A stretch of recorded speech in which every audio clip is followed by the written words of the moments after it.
Assalamualaikum warahmatullahi wabarakatuh. Bismillahirrahmanirrahim. Alhamdulillahirrabbilalamin. Wassalatu wassalamu ala asrafil anbiya'i wal mursalin wa ala alihi wa sahbihi ajmain. Amma ba'du. Puji syukur kepada Allah Subhanahu wa taala, marilah senantiasa kita panjatkan atas segala nikmat yang dilimpahkan kepada kita, sehingga pada hari ini kita masih mampu menjalankan kewajiban-kewajiban kita, diantaranya ibadah puasa Ramadan dan ibadah sholat zuhur secara berjamaah. Sholawat beriring salam tak lupa kita haturkan kepada junjungan kita Nabi Muhammad Sallallahu Alaihi Wasallam, yang sama-sama kita nantikan syafaatnya di yaumil akhir nanti. Jamaah rahimahullah, melanjutkan kajian kita, kajian ba'da zuhur pada hari ini akan diisi oleh beliau Ustadz Khairul Anwar, Khairul Ikhwan Nasution. Salah.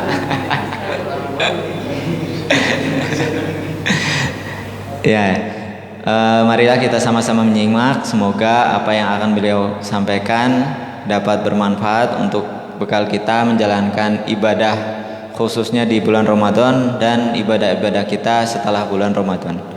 Waktu dan tempat kepada Ustadz kami persilakan.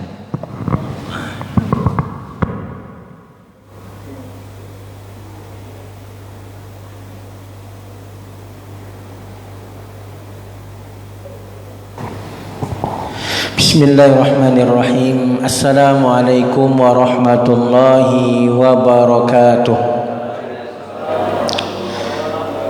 Alhamdulillahi Rabbil Alamin, alladzi anzala as-sakinata fi qulubil mu'minin liyazdadu imanan ma'a imanihim. Asyhadu an la ilaha illallah wahdahu la syarika lahul haqqul mubin wa asyhadu anna Muhammadan abduhu wa rasuluh al-mab'utsu rahmatan lil alamin. Allahumma salli ala nabiyyina Muhammadin wa ala alihi wa ashabihi ajma'in. Amma ba'du, qala Allah ta'ala fi kitabihil karim, a'udzu billahi minasy syaithanir rajim.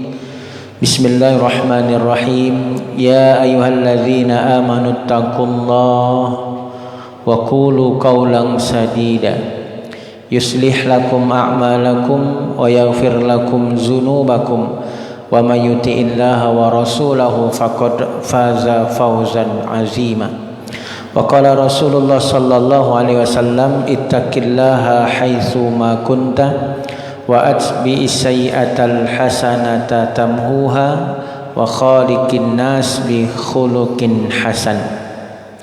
Bapak-bapak, ibu-ibu, jamaah sholat zuhur yang dimuliakan Allah, bersyukur kita kepada Allah dipertemukan kita di sebaik-baiknya tempat adalah masjid.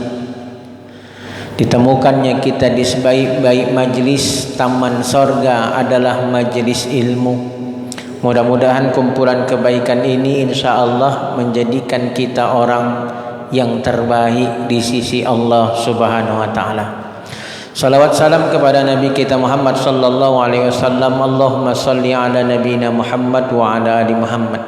Bapak Ibu yang dimuliakan Allah, pada zuhur siang ini kita akan mengkaji berkaitan hari ini kita sudah masuk 23 Ramadan insyaallah.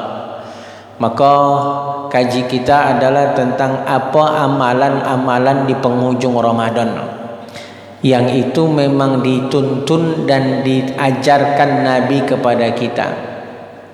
Dari Aisyah radhiyallahu anha, ketika masuk di 10 akhir Ramadan, Nabi itu sadda mi'zarahu. Kata Aisyah, Nabi mengencangkan sarungnya, mengencangkan ikat pinggang sarungnya. Artinya tidak ada perhatian yang lain kecuali menambah ibadah. Kemudian wahya lailahu, menghidupkan malamnya. Itulah yang kita sebut nanti iktikaf. Dan yang ketiga, wa aiqaza ahlahu, membangunkan keluarganya. Ini dari Aisyah, Bapak Ibu, apa yang dilakukan Nabi di 10 akhir Ramadan. 1, mengencangkan sarung, 2, menghidupkan malam, dan yang ketiga membangunkan keluarganya untuk sama-sama menghidupkan malam di 10 akhir Ramadan. Apa tujuannya itu Bapak Ibu? Untuk sama-sama menghidupkan malam 10 akhir Ramadan. Ada tuntun yang diajarkan Nabi, tuntunannya menanti malam Qadar, atau yang disebut dalam hadis taharrau, cari, intai malam Qadar. Sehingga Nabi jaminkan, man qama lailatal qadri imanan wahtisaban ghufira lahu ma taqaddama min zanbih. Kata Nabi, siapa yang menghidupkan Lailatul Qadar. Cara menghidupkan Lailatul Qadar itu Bapak Ibu, salah satunya dengan iktikaf. Iktikaf itu artinya berdiam diri di masjid dengan niat tertentu dan amal tertentu. Maka dia lakukan imanan wahtisaban, dilakukannya iman karena Allah, mengharap ridha Allah. Nabi jaminkan ghufira lahu ma taqaddama min zanbi, diampunkan dosa-dosanya yang lalu. Maka Bapak Ibu yang dimuliakan Allah, menghidupkan malam Qadar dapat atau tidak dapat, pokoknya menghidupkannya. Dengan salah satu caranya adalah iktikaf. Dapat atau tidak dapat Lailatul Qadar, ada jaminan Nabi mengampunkan dosa-dosa kita yang lalu dengan menghidupkan Lailatul Qadar. Salah satu tuntunan menghidupkan Lailatul Qadar, menantinya itu Bapak Ibu dengan iktikaf. Apa itu tadi iktikaf? Iktikaf itu berdiam diri di masjid dengan niat. Maka masuk masjid dan Bapak kita niatkan, sengaja aku iktikaf karena Allah Ta'ala. Maka itu sudah dihitung iktikaf. Berapa lama? Lamanya iktikaf itu paling pendek, paling minimal adalah sekitar 2 rakaat solat. Maka berarti sekitarnya 5 menit. Walaupun cuma 5 menit masuk masjid dengan niat iktikaf, 5 menitnya kita dalam masjid itu sudah dihitung pahala iktikaf. Jadi kalau Nabi iktikafnya setelah tarawehnya, bahkan dari siang sampai malam, bahkan sampai subuh, menjelang subuh sahur Nabi balik, kemudian lanjutkan lagi iktikaf. Nah Bapak Ibu yang dimuliakan oleh Allah, ini diantara amaliyah yang diajarkan Nabi. Sampai-sampai kata Aisyah, setiap 10 akhir Ramadan, sepanjang Ramadan, jadi Nabi itu puasa Ramadan 9 kali. Dan setiap Ramadan 10 akhir Ramadan itu Nabi selalu iktikaf hatta tawafau, sampai Nabi wafat. Bahkan di Ramadan yang terakhir, Ramadan yang ke-9 kali Nabi itu iktikafnya bukan di 10 akhir Ramadan, tapi di 20 akhir Ramadan. Berarti mulai dari malam 11 Ramadan. Itu iktikafnya Nabi sampai Nabi wafat. Kemudian Nabi wafat, iktikaf itu dilanjutkan oleh istri-istri Nabi. Iko jadi dalil berarti wanita boleh iktikaf di masjid selama bisa menjaga dirinya, tidak ada fitnahnya, tidak ada bercampurnya antara laki-laki dengan perempuan. Nah ini Bapak Ibu yang dimuliakan Allah, ada amalan yang memang jadi perhatian kita. Apa itu? Menanti Lailatul Qadar. Menghidupkan malam itu Bapak Ibu dapat jaminan digugurkan dosa-dosa kita, walaupun kita tidak dapat Lailatul Qadar. Walaupun tidak dapat Lailatul Qadar, kalaupun dapat, maka itu dijamin Allah khairun min alfi syahr. Jadi lebih baik dari 1000 bulan. Karena memang Lailatul Qadar itu Bapak Ibu diberikan Allah khusus ke umat Nabi Muhammad. Ketika Nabi dibentangkan dalam hadis riwayat Ahmad, amal-amal umur umat dulu. Umur umat dulu itu begitu panjangnya, maka secara otomatis pahalanya pun begitu panjang. Maka di antara itu Nabi minta permohonan, bagaimana umur umat yang pendek pahalanya pun tidak mengalahkan umur umat dulu yang panjang-panjang dalam sisi amal. Maka Lailatul Qadar adalah jawaban dari keinginan Nabi ketika umur umat Nabi, umur kita tu pendek, tidak cak umur umat dulu Bapak Ibu. Umur umat itu ngikut umur nabinya. Nabi kita umurnya 63, maka a'maru ummati baina sittin wa sab'in kata Nabi. Rentang umur umatku itu antara 60 sampai 70. Walaupun lebih dari itu ada, tapi tidak banyak. Kurang dari itu pun ada, tapi umur umat rata-rata mengikuti umur nabinya. Nah, umur umat Nabi Muhammad berarti pendek. Maka kalau umurnya pendek, pahalanya juga pendek, sedikit. Maka Lailatul Qadar adalah maha adilnya Allah memberikan khusus kepada umat Nabi Muhammad. Umurnya memang pendek-pendek, tapi pahalanya bisa melebihi dari umurnya. Maka Lailatul Qadar itu Bapak Ibu, kita beramal di malam Qadar itu dipastikan Allah khairun min alfi syahr, lebih baik dari 1000 bulan. Ada yang menyebut 83 tahun 4 bulan, lebih baik. Namanya lebih baik ya bisa jadi lebih dari 1000 bulan, bisa jadi 1 juta bulan. Pokoknya beramal kita di malam Qadar, maka dapat jaminan lebih baik dari 1000 bulan, lebih baik dari 83 tahun. Umur kita mungkin tidak sampai segitu, tapi pahalanya lebih dari umur. Maka kalau kita sholat sunnah di malam itu, sholat sunnahnya melebihi dari 83 tahun. Kita baca Quran di malam itu, baca Qurannya lebih dari 83 tahun.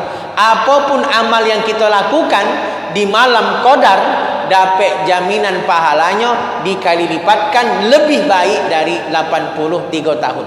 Nah, itu Bapak Ibu yang dimuliakan Allah, perhatian kita di akhir-akhir Ramadan, berarti Nabi ngajarkan bukan semakin lemah, bukan semakin kendor dalam beramal, malah semakin kencang. Sadda mi'zarahu, Nabi ngencangkan sarungnya. Kalau dalam bahasa kita tuh, Nabi tidak ada lagi hijauan lain, tidak lagi ngijau kue lebaran kalau bahasa kita, tidak lagi ngijau-ngijau yang lain, menghidupkan malam itu di 10 akhir Ramadan. Nah, Bapak Ibu yang dimuliakan oleh Allah, kapan Lailatul Qadar memang tidak dikasih tahu secara pasti oleh Allah. Tidak dikasih tahu kayak Nabi ciri yang pasti dari Lailatul Qadar. Apa hikmahnya Pak Bu? Biar kita itu setiap malam semangat dalam menghidupkannya. Kalaulah dikasih tahu kapan Lailatul Qadar dengan pasti, maka kita pasti akan beramal hanya di malam yang pasti itu. Katakanlah misalnya Lailatul Qadar dikasih tahu malam ke-27, maka kita masjid pasti penuh hanya di malam 27. Selebihnya masjid tidak penuh. Samalah dengan kematian. Kenapa kematian itu Bapak Ibu tidak dikasih tahu kapan pasti waktunya? Agar kita itu menyiapkan mati setiap saat. Jadi siap mati setiap saat, maka tidak dikasih tahu kapan jadwal mati. Begitulah malam Qadar, semangatnya itu mulai dari awal sampai akhir. Itulah kenapa tidak dikasih tahu Lailatul Qadar, biar kita tuh semangatnya jangan hanya satu malam, tapi setiap malam mencarinya. Nah, Bapak Ibu yang dimuliakan oleh Allah Subhanahu wa taala, tapi Nabi ngasih tahu kayak kita, Pak. Dapat tidak dapatnya Lailatul Qadar, Nabi pastikan dosa kita diampuni selama kita menghidupkan malam Qadar itu. Dapat atau tidak dapat Lailatul Qadar, Nabi jaminkan ghufira lahu ma taqaddama min dzanbi. Diampunkanlah dosa-dosa kita yang lalu. Nah, ika Bapak Ibu yang dimuliakan Allah, yang pertama, perhatian kita di 10 akhir Ramadan adalah dengan iktikaf. Walaupun mungkin cuma 5 menit, cuma 10 menit, atau mungkin sampai sahur. Yang penting ada amalan iktikaf. Menghidupkannya kita malam itu, walaupun hanya sesaat, dapat kebaikan, dapat jaminan diampunkan dosa yang lalu. Yang kedua Bapak Ibu yang dimuliakan Allah, ada amalan yang juga menjadi perhatian kita di akhir Ramadan adalah zakat. Zakat fitrah kah atau zakat mal lah. Walaupun tidak ada hubungannya sesungguhnya antara Ramadan dengan zakat mal atau zakat harta, atau mungkin ada kalau yang menyebutnya dengan zakat profesi. Tapi ada yang jadi fokus kita adalah zakat fitrah. Zakat fitrah ini Bapak Ibu diwajibkan Nabi dalam hadis. Farada Rasulullah SAW, Nabi mewajibkan kepada kita zakat al-fitri. Zakat fitrah fungsinya kata Nabi tuhratan lisaim, untuk mensucikan kita yang puasa, wa tu'matan limasakin, dan memberi makan kepada orang miskin. Maka zakat fitrah itu Bapak Ibu berfungsi dua. Satu, mensucikan kita yang puasa. Bukan mensucikan harta, tapi mensucikan jiwa kita yang puasa. Karena kenapa? Kalau sepanjang puasa ini ada yang rusak dari puasa kita, mungkin ngicunya tidak sengaja, atau yang lainlah yang tidak sengaja yang merusak puasa, maka zakat fitrah tuhratan lisaim, kata Nabi, mensucikan orang yang berpuasa. Wa tu'matan limasakin, dan zakat fitrah itu untuk memberi makan kepada si miskin. Maka itu fungsi zakat fitrah. Nah, zakat fitrah Bapak Ibu yang dimuliakan Allah, jumhur ulama itu 3 mazhab. Maliki di dalamnya, kemudian Syafi'i di dalamnya, Imam Hambali di dalamnya, bahwa zakat fitrah itu merujuk kepada sebagaimana Nabi ajarkan, so'an, satu sok itu 4 mud. Satu mud itu Bapak Ibu 2 telapak tangan orang dewasa. Kalau dalam hadis itu disebut qimatul bilad, makanan pokok. Maka zaman Nabi gandum ataupun kurma, pokoknya makanan pokok. Makanan pokok bilad Indonesia itu adalah beras. Maka zakat fitrah itu kalau balik ke hadis tu'matan limasakin, mengasih makan orang miskin, sebagaimana Nabi contohkan, 1 sok Nabi ngasih zakat fitrah kurma, gandum, syair atau bur, itu berarti makanan pokok. Makanan pokok yang sifatnya tahan lama. Nah, kalau kita makan pokok beras, maka zakat fitrah 3 ulama iko mazhab sepakat zakat fitrah itu adalah beras, makanan pokok. Tapi kenapa kita di Indonesia bahkan keluar oleh Menteri Agama bahwa zakat fitrah bisa uang, yaitu dah keputusan pemerintah. Namanya pemerintah berarti sudah menetapkan dengan pertimbangan-pertimbangan. Kita mazhabnya Syafi'i mayoritas. Tapi kenapa dengan uang? Maka memang dibolehkan karena ada pendapat ulama yang membolehkan pakai uang, yaitu Imam Abu Hanifah atau mazhab Hanafi yang boleh membayar zakat fitrah. Karena esensinya zakat fitrah itu adalah agar jangan sampai dalam hadis ughnuhum, kata Nabi, cukupkanlah semiskin fi hazal yaum, di hari lebaran nyo merasa cukup, biar hari lebaran tu nyo tidak minta-minta. Maka si miskin itu merasa cukup bukan hanya dengan makanan, bahkan menurut Imam Abu Hanifah lebih baik duit. Karena belum tentu orang miskin itu tidak punya beras. Bisa jadi dia punya beras, tapi dia tidak bisa untuk beli sayurnya, tidak ada uang untuk kehidupan beli yang lainnya. Maka Imam Hanafi mengatakan lebih baik duit. Maka ada memang ulama yang membolehkan zakat fitrah pakai duit. Cuman kalau kita balik ke jumhur ulama, yang paling utama adalah makanan pokok. Karena 3 mazhab situ bersatu. Jumhur mayoritas, hanya yang bolehkan adalah Imam Hanafi. Artinya boleh aja bayar zakat fitrah pakai duit, berarti ikut pendapat Imam Abu Hanifah. Boleh ikut pendapat bayar pakai makanan pokok, berarti ikut pendapatnya jumhur ulama Maliki, Syafi'i dan juga Hambali. Adapun besarannya Bapak Ibu yang dimuliakan Allah, kenapa berbeda-beda? Karena memang di zaman Nabi, kenapa tidak ditentukan nilai berat yang pasti? Karena zaman Nabi itu ngukurnya dengan volume. 1 sok itu sama dengan 4 mud. Kalau kita kan zaman kini canggih, main kilo-kilo pas. Zaman Nabi itu disebut so'an. Ya, so'an itu kalau bahasa kita mirip cupak, tapi bukan cupak, tapi bukan isi, tapi volumenya. Jadi beda kelak 1 sok gandum dekat 1 sok kurma. Karena beda ikonyo, besak jenisnya. Maka itulah kenapa berbeda-beda. Maka ulama ngambil jalan tengah. 1 sok itu sama dengan 4 mud. 1 mud itu 2 genggam tangan orang dewasa, berarti 4 mud. Maka diberikan itu 2,1 kilo, bahkan ada yang sampai 2,7 kilo. Maka oleh Kementerian Agama ngambil jalan tengah. Jalan tengahnya adalah digenapkan 2,5 kilogram. Jadi pakai massa, pakai berat. Zaman Nabi tidak pakai berat, tapi ukurannya adalah volume.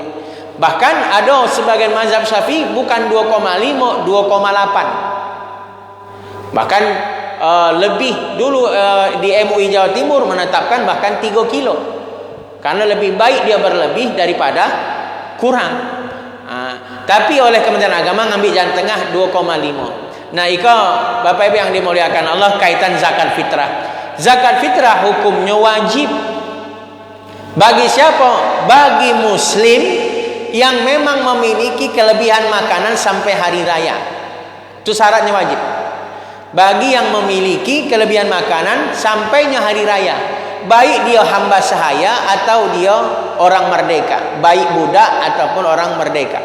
Nah, ika Bapak Ibu yang dimuliakan Allah, berarti zakat fitrah itu wajib ditunaikan oleh siapa? Setiap muslim yang berjiwa selamanya masih punya kelebihan makanan sampai hari raya. Orang miskin pun wajib zakat fitrah kalau dia punya kelebihan makanan sampai besok hari raya. Walaupun mungkin dia kadang nerima zakat fitrah, dia nerima zakat fitrah dari masjid, nerima zakat fitrah dari tetangga. Ternyata sampai hari raya makanannya ini berlebih. Maka si miskin walaupun juga menerima zakat fitrah, dia tetap wajib bayar zakat fitrah. Karena kewajiban zakat fitrah tadi sampai dia memiliki kelebihan makanan sampai hari raya. Nah, siapa yang mengeluarkan zakat fitrah? Yang mampu atau yang memberikan nafkah, itu yang wajib. Maka anak-anak, bayi sekalipun ayahnya yang mengeluarkan zakat fitrah. Walaupun tadi bayi tidak puasa, tapi itulah kewajiban zakat fitrah adalah per jiwa. Berbeda Bapak Ibu dengan zakat mal atau zakat harta.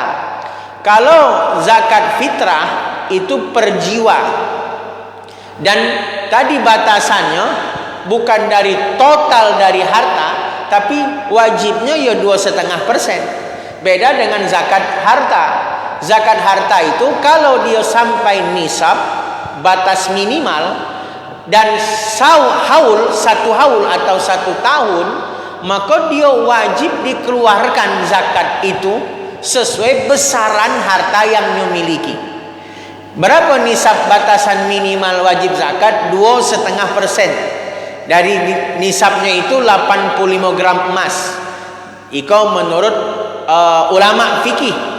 Karena zakat harta itu dikiaskan dengan zakat emas.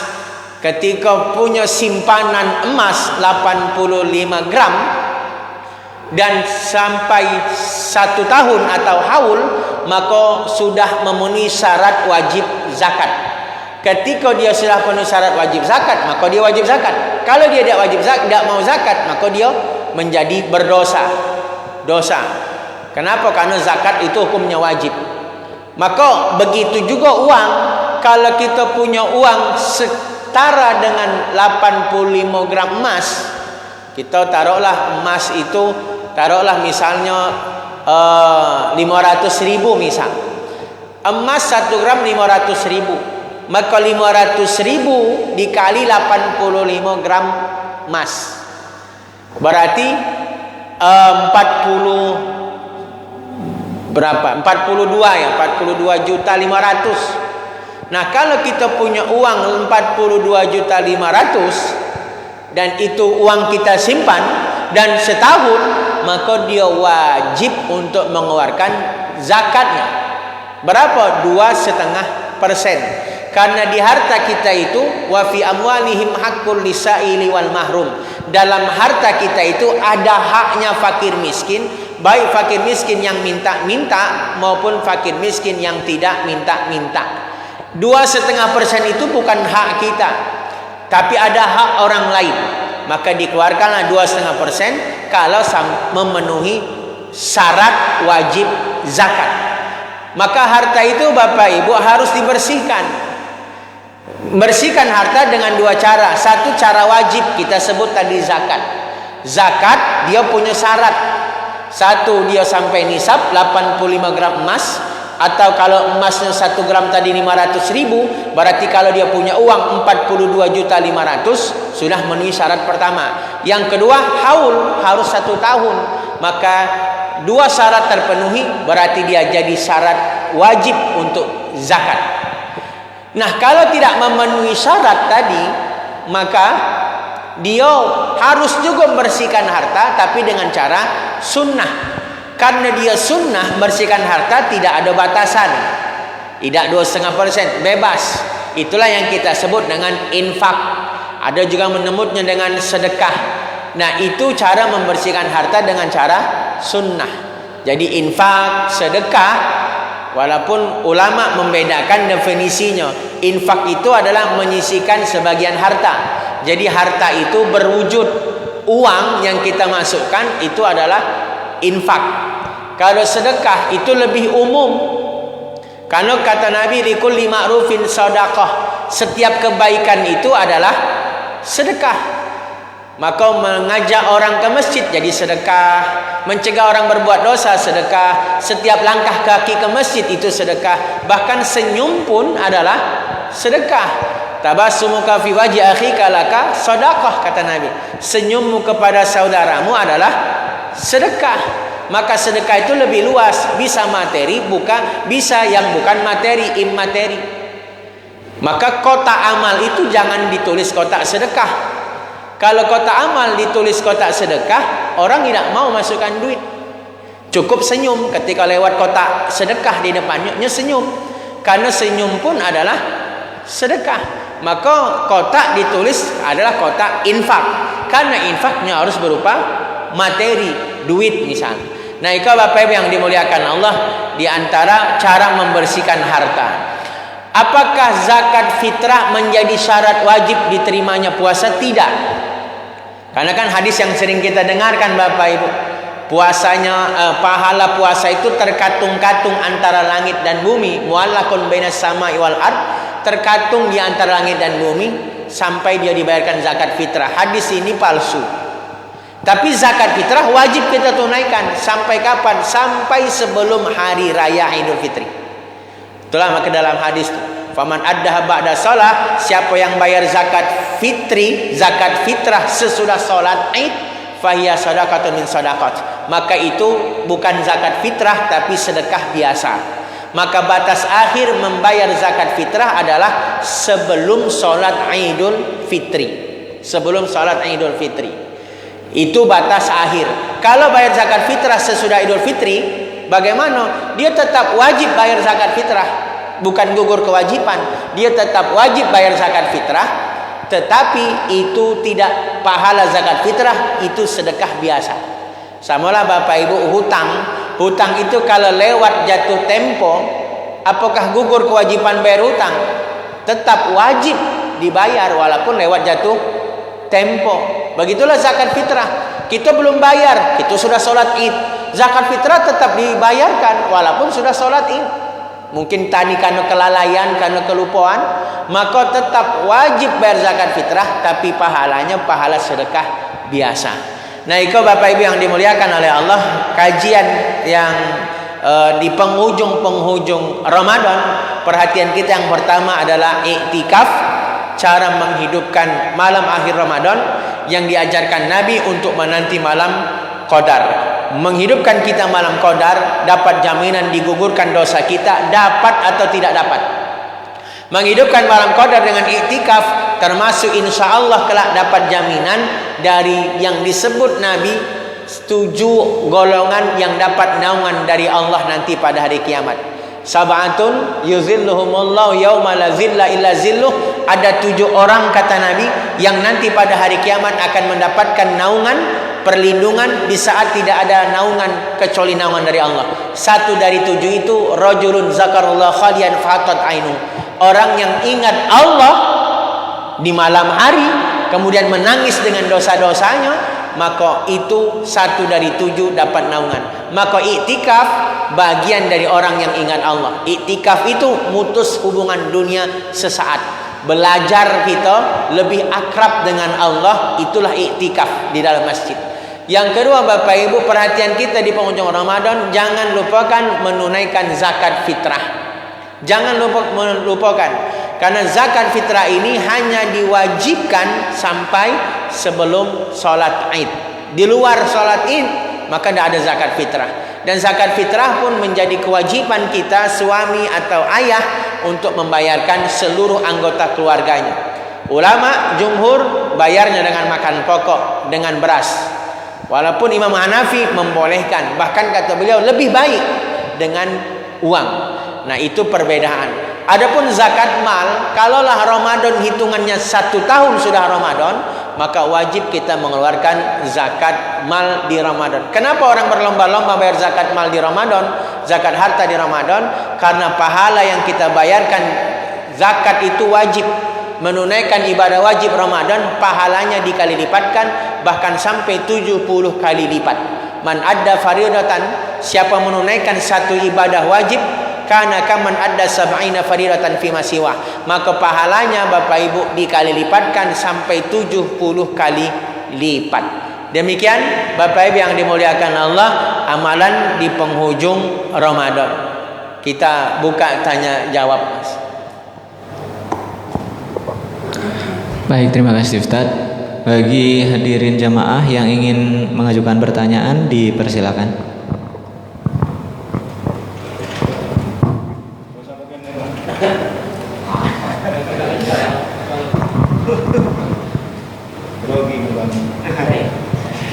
Assalamualaikum warahmatullahi wabarakatuh.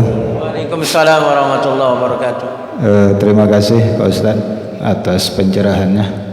Yang ingin saya tanyakan terkait dengan zakat mal Pak Ustadz. Mungkin dalam posisi tabungan duit, mungkin nisabnya belum cukup di 85 gram. Tapi kita punya mobil, punya rumah yang secara kebetulan sudah lunas tuh Pak Ustadz. Itu kira-kira gimana? Apakah wajib kita mengeluarkan zakat malnya atau gimana Pak Ustadz? Itu aja Pak Ustadz, terima kasih. Assalamualaikum warahmatullahi wabarakatuh. Waalaikumsalam warahmatullahi wabarakatuh. Baik Bapak, terima kasih. Pertama, ada barang yang diwajib dizakatkan itu kalau hadis: 1 emas, 2 perak, 3 termasuk peternakan, entah sapi, entah onta, entah kerbau, entah kambing. Kemudian termasuk pertanian. Nah, zakat harta ini pun dikiaskan dengan zakatnya emas. Maka tadi mengeluarkannya 2,5%, karena emas mengeluarkannya ketika sampai nisab 85 gram wajib dikeluarkan 2,5%. Bagaimana di luar barang itu, maka tidak wajib dia dizakatkan. Mobil tidak wajib zakat, kecuali mobilnya itu menghasilkan. Jadi dari rental, katakanlah mobil mewah, sekali rental itu mungkin 10 juta, dan berarti 10 juta dalam 1 tahun menghasilkan setara 85 gram emas, maka dikeluarkan zakatnya, bukan zakat mobilnya, tapi zakat dari penghasilan yang didapatkan dari merental mobil. Kenapa? Karena dia bersifat produktif, menghasilkan.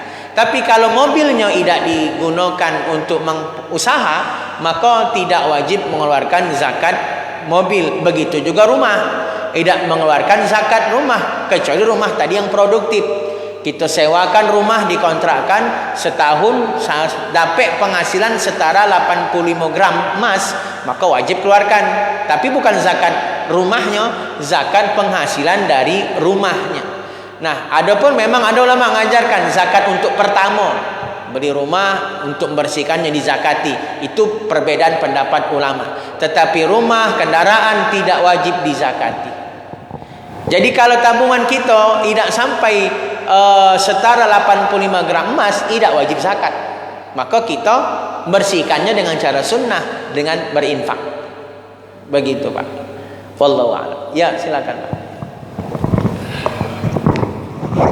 Bismillahirrahmanirrahim. Assalamualaikum warahmatullahi wabarakatuh. Warahmatullahi wabarakatuh. Pak Ustadz, saya mau tanya, orang tua saya kan sudah uzur, jadi bagaimana tata cara untuk pembayaran fidyahnya Pak Ustadz? Itu aja Pak Ustadz. Assalamualaikum warahmatullahi wabarakatuh.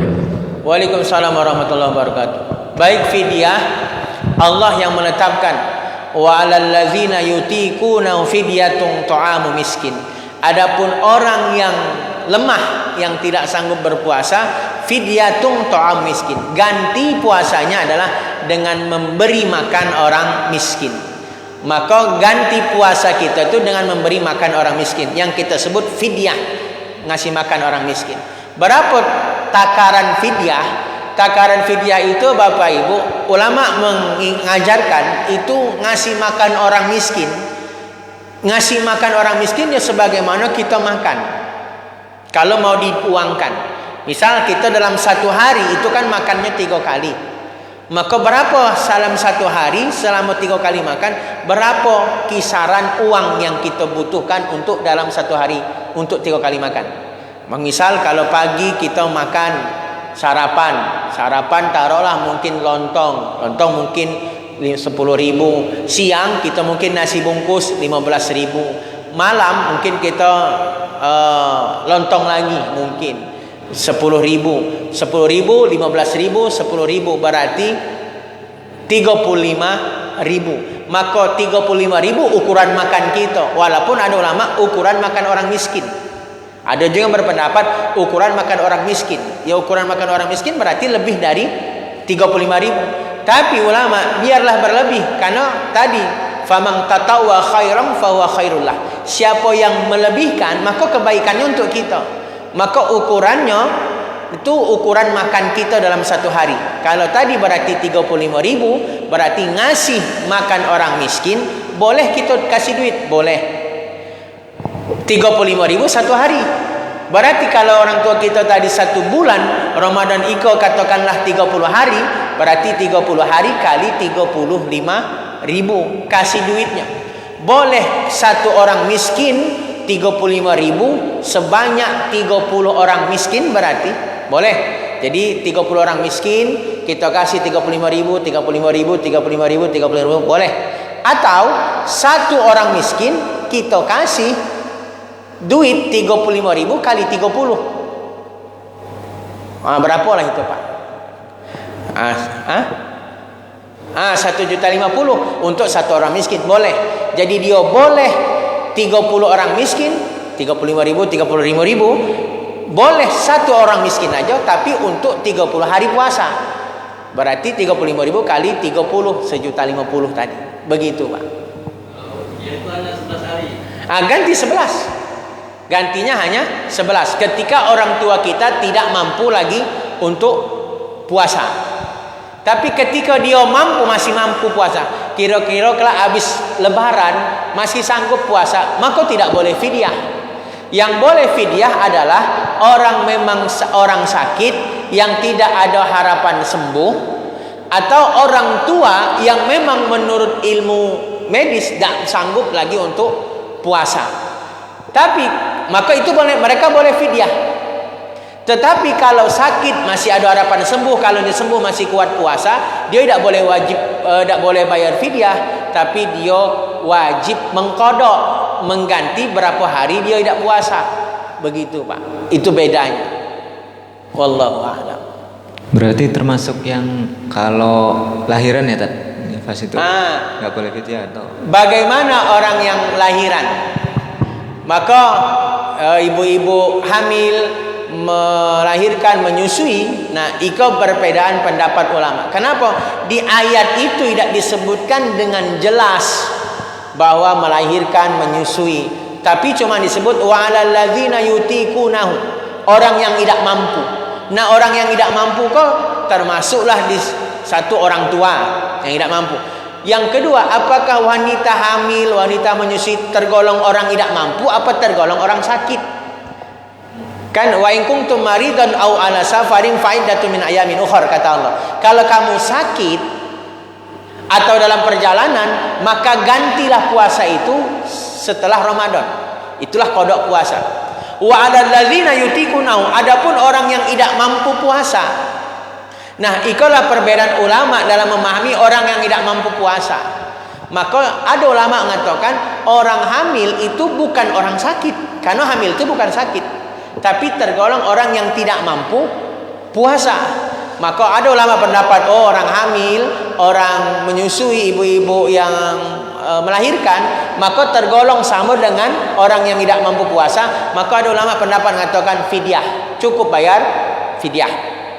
Ketika tadi dia tidak puasa karena khawatir memang dia tu memang tidak mampu, dan khawatir juga mencelakakan anak yang dalam kandungan atau anak yang disusui. Nah, tapi ada pendapat ulama kedua bahwa orang hamil itu bukanlah golongan orang yang tidak mampu, bukan juga orang yang tidak sakit, maka dia harus dua. Satu bayar fidyah juga, yang kedua bayar qada juga. Itu ada pendapat ulama kedua. Ada pendapat ulama ketiga, Bapak, cukup qada tanpa fidyah. Karena dia tidak mampu itu samalah dengan sakit. Maka orang sakit bayar fidyah. Nah, itu tiga pendapat status bagaimana wanita hamil, menyusui, melahirkan. Wallahu a'lam. Ada lagi? Ada semua?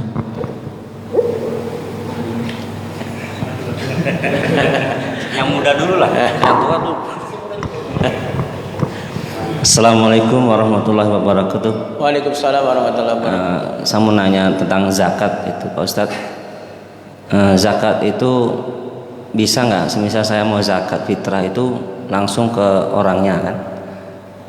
Pertanyaan pertama. Yang kedua, bisa nggak saya semisal mau bayar zakat orang tua saya di Jawa, ya, bayarin zakat gitu.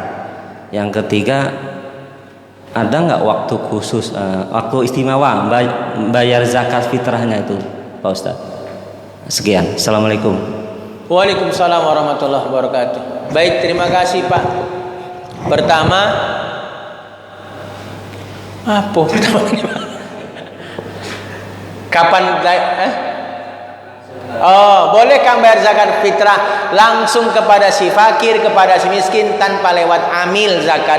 Boleh, boleh tuh Pak, bayar zakat fitrah tanpa lewat amil masjid atau amil satu lembaga, boleh langsung. Yang kedua, boleh kan bayar zakat fitrah orang tua kita yang di kampung? Boleh, tidak ada masalah.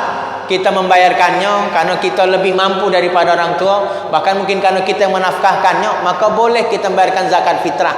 Termasuk pembantu kita pun, kalau ada pembantu maka kita yang membayarkan zakat fitrahnya, itu pun boleh. Yang ketiga, kapan waktu terbaik zakat fitrah? Imam Abu Hanifah tadi, mazhab Hanafi, mulai dari 1 Ramadan itu sudah boleh bayar zakat fitrah.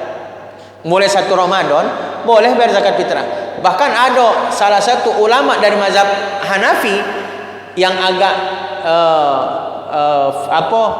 berbeda. Jangankan 1 Ramadan, 2 tahun belum Ramadan lah boleh bayar zakat fitrah. Nah, itu agak berbeda dikit. Itu pendapat ada salah satu ulama Imam Hanafi. Tapi mulai 1 Ramadan menurut mazhab Hanafi boleh. 1 Ramadan boleh kita berzakat fitrah. Tetapi kalau kita balik ke hadis, maka itulah Imam Syafi'i mengatakan waktu terbaiknya itu, karena fungsi zakat fitrah tu'matan limasakin, ngasih makan orang miskin. Perintah Nabi juga wa ughnuhum fi hadzal yaum. Kata Nabi, berikanlah rasa kecukupan buat si miskin, biar lebaran kau tidak minta-minta, biar tidak keliling-keliling. Maka berarti zakat fitrah itu untuk agar jangan sampai ada di lebaran si miskin yang tidak lebaran. Maka zakat fitrah itu utamanya kapan Pak? Ya sebelum sholat Id, mulai dari habis subuh. Nah, itu waktu yang utama sampai sebelum Id. Jadi sebelum keluar kita sholat, bayarkan dulu zakat fitrah. Tetapi Imam Malik, Imam Hambali membolehkan bayar zakat fitrah itu sebagaimana Abdullah bin Umar dalam riwayat membagikan zakat fitrah itu 2 hari sebelum hari raya Idul Fitri. Nah, jadi 2 hari sebelum hari raya itu pun boleh. Tapi kalau ditanya mana yang utama, ya mulai dari subuh atau malam takbiran itu yang utama sampai sebelum sholat Id. Begitu Pak. Wallahu a'lam. Assalamualaikum warahmatullahi wabarakatuh. Waalaikumsalam warahmatullahi wabarakatuh. Pak Ustadz, terkait dengan tadi si materi yang disampaikan oleh Pak Ustadz tadi tentang iktikaf di masjid dan masalah zakat. Jadi yang pertama gini Pak, waktu yang paling bagus iktikaf di masjid, ada kita mau iktikaf itu jam atau pukul berapa Pak, sampai pukul berapa? Kalaupun kita sempat atau mau atau pengen melakukan iktikaf di masjid, terus apa aja gawe kita Pak di iktikaf itu? Karena berdiam diri di masjid, maksudnya berdiam diri di masjid itu jangan sampai bias berdiam itu, apakah kita diam di masjid atau maksud berdiam itu ada di dalam masjid itu maksudnya itu. Nah gitu. Terus yang terkait dengan zakat, mohon maaf Pak, kita nih rata-rata sekarang nih kebanyakan pegawai ataupun karyawan ataupun pekerja biasanya untuk gajinya biasa kadang ditransfer ke rekening Pak. Sedangkan di kami kita skup yang kita kasih lagi Pak, di kami ini langsung dipotong 2,5% ZIS, zakat infak sedekah. Apakah kita sudah dikatakan yang kita terima sudah bersih dari zakat mal?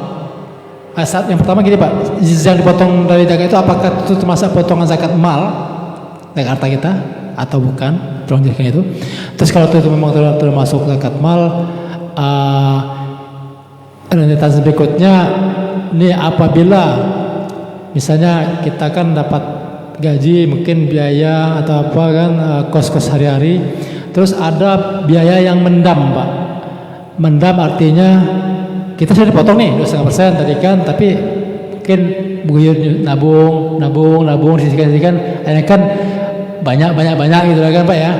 Nah kalau cukup yang kata Pak Heri tadi sampai ukuran apa tadi 85 gram ya Pak ya dalam setahun, itu kita khawatir apakah kita juga merasa itu perlu dikeluarkan lagi. Nah sedangkan kita tadi kan sudah dikeluarkan tuh Pak.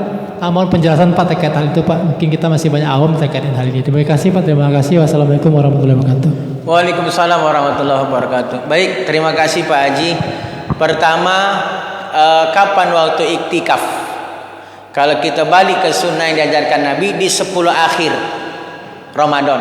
Didesak lagi sahabat, kapan ya Rasul? Fil witri min asyril awakhir. Carilah di ganjil 10 akhir. Berarti malam 21, malam 23, malam 25, malam 27, malam 29. Didesak lagi sahabat, kapan ya Rasul Lailatul Qadar tuh? Ya carilah paling kalau malas nian malam 27. Kalau malas nian. Nah, itu diantaranya. Jadi saking Nabi itu mengajarkan sangat mensunahkan. Karena kata Nabi, wasanantu alaikum qiyamahu. Aku sangat mensunahkan kepada kalian untuk menghidupkan malam itu.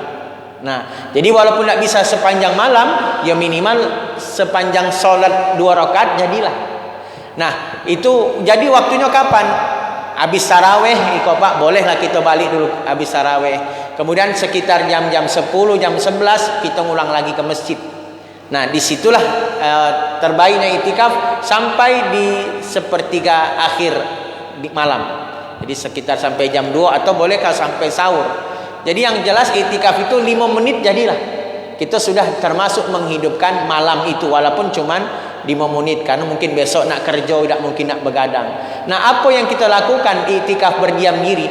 Berdiam diri situ dengan biniatin makhsusah, dengan niat yang khusus, amal yang khusus. Jadi kerja kita apa Pak Bu? Satu, memperbanyak sholat. Sholat apa? Sholat taubat boleh, sholat mutlak boleh. Kemudian yang kedua baca Quran, banyakkan aja baca Quran. Atau yang ketiga zikir, sebagaimana Aisyah radhiyallahu anha nanya kepada Nabi, qultu ya Rasulullah, aku bertanya kepada Rasul, bagaimana Rasul in a'lam Lailatul Qadar, kalau aku dapat Lailatul Qadar tuh, maza aku lufiha, apa yang harus kukatakan ketika Lailatul Qadar? Maka Nabi ajarkan kepada Aisyah, faquli Allahumma innaka afun tuhibbul afwa fa'fu anni. Banyakkanlah baca Allahumma innaka afun tuhibbul afwa fa'fu anni. Allahumma innaka afun tuhibbul afwa fa'fu anni. Itu doa yang disunnahkan oleh Nabi, zikir yang kita baca ketika menghidupkan malam qadar atau iktikaf. Maka boleh tak iktikaf sambil main HP? Tak boleh. Karena iktikaf tadi memutuskan hubungan dengan dunia. Karena juga orang ada iktikafnya sibuk main game dalam masjid. Itu tidak iktikaf. Jadi iktikaf itu dalam masjid dengan niat dan amal teribadah tertentu. Jadi boleh sholat kita perbanyak, ngaji boleh, zikir boleh, atau baca buku agama boleh yang bernilai ibadah. Jadi itu amalan dalam iktikaf. tertidur pun kita tidurnya dapat pahala. Kenapa? Karena sudah niat iktikaf, tidurnya jadi pahala. Nah, itulah keutamaan iktikaf. Yang ketiga, bagaimana zakat potong gaji atau kita sebut zakat profesi. Memang Bapak Ibu, zakat profesi ini perbedaan pendapat para ulama. Di zaman Nabi tidak ada tuh zakat profesi, karena memang profesi zaman Nabi itu ya belum sehebat profesi zaman kini. Termasuk imam mazhab yang 4 pun itu tak ada menyebutkan zakat profesi. Maliki, Hanafi, Syafi'i, Hambali, itu imam 4 mazhab itu tidak ada menyebutkan tentang zakat profesi.